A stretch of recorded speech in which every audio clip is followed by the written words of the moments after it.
بنبهر جدا من حسن ظن سليمان عليه السلام في رزق الله سبحانه وتعالى. هو بيطلب بعد ما استغفر، يقول رب اغفر لي. المفروض بعد ما تستغفر يعني لا، ده طلب كبير جدا جدا، وعنده ثقة أن الله يرزقه. قال رب اغفر لي وهب لي ملكا لا ينبغي لأحد من بعدي إنك أنت الوهاب. يعني أنا لا أطلب لأنني ده أنا أستحق، لكن لأنك أنت الوهاب. فثقتك في الله سبحانه وتعالى الرزاق الوهاب تخليك بتطلب مش على قدك أنت، ولكن تطلب بقدر ما عند الله سبحانه وتعالى.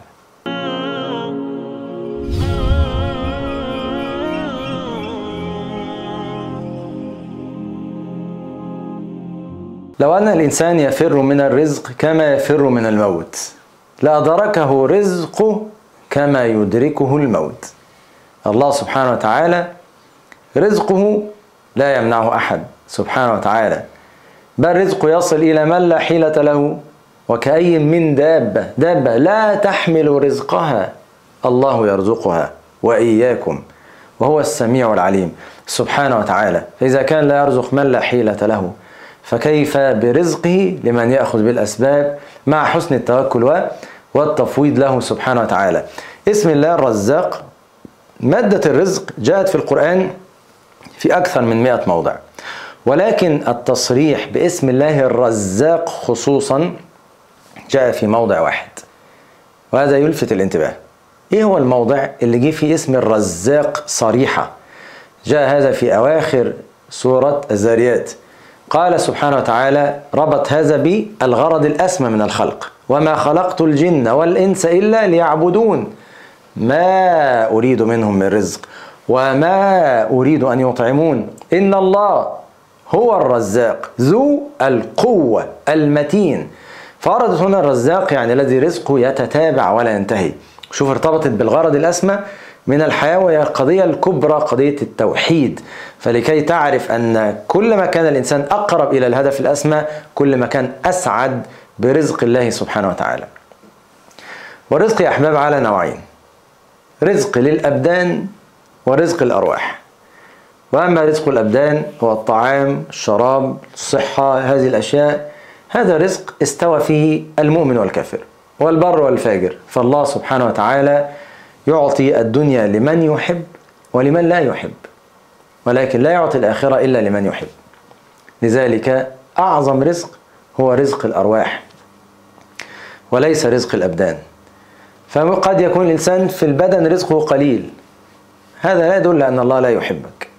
إذا رأيت أن رزقك في البدن قليل فاذكر أن النبي صلى الله عليه وسلم مات ودرعه مريون عند يهودي، بل كان صلى الله عليه وسلم يطلب ذلك من الله، يقول اللهم اجعل رزق آل محمد قوتا.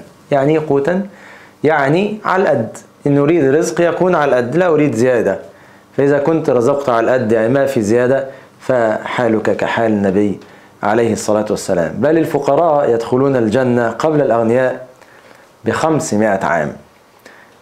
وإنما الشأن كل الشأن في رزق الأرواح. رزق الأرواح هو نصيب هذه الأرواح من النور، نصيب هذه الأرواح من الهداية، نصيب هذه الأرواح من العلم بالله سبحانه وتعالى. هذا هو أعظم الرزق. اللهم إني أسألك علما نافعا ورزقا طيبا وعملا متقبلا. نصيبك من العلم، نصيبك من العمل المتقبل، هذا هو رزق الأرواح، وهذا هو أشرف أنواع الرزق على الإطلاق. لأن هذا الرزق الذي من يعني ناله هذا دليل أن الله يحبه. يعني لو أن الله رزقك العلم النافع والعمل الصالح، رزقك السكينة الهداية، هذا دليل أن الله يحبك. أما لو رزقك الدنيا كلها فلا يوجد دليل حتى لأنه يحبك، لأنه يعطي الدنيا لمن يحب ولمن لا يحب. إذا رزقك الصحة هذا ليس دليل أنه يحبك، فإن هناك كافر قوي ومؤمن قوي، وإنما العبرة فيما ترتب على هذا الرزق من العلم النافع والعمل الصالح والخير والهداية. وبالتالي أنا يهمني قوي في رزقي ان انا ما ابصش ان رزقي بس هو المال والطعام والشراب. فارى ان اللي ختم قرآن ده رزق كبير جدا، ارى ان لبست حجاب دي رزق كبير جدا، ارى ان اللي بيصلي الفجر في جماعة رزق كبير جدا، ركعتي الفجر خير من الدنيا وما فيها.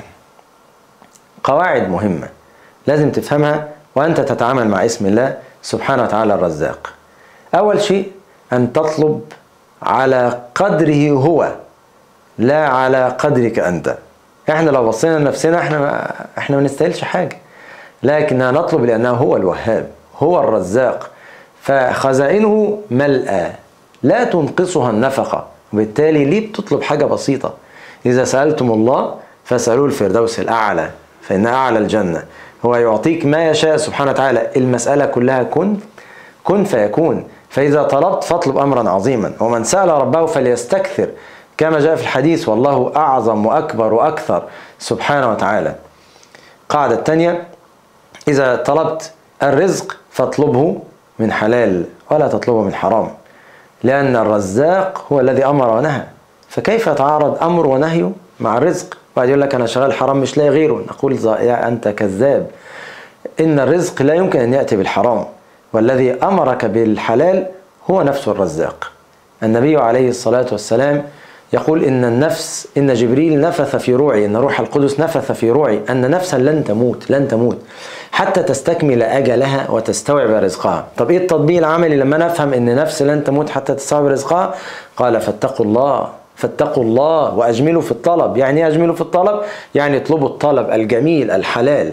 أنا دلوقتي عرفت أن الله هو الرزاق وهو الذي أمر بالحلال، طب ما أنا أعمل اللي أمر به. طالما أنا أريد رزقه فافعل أمره.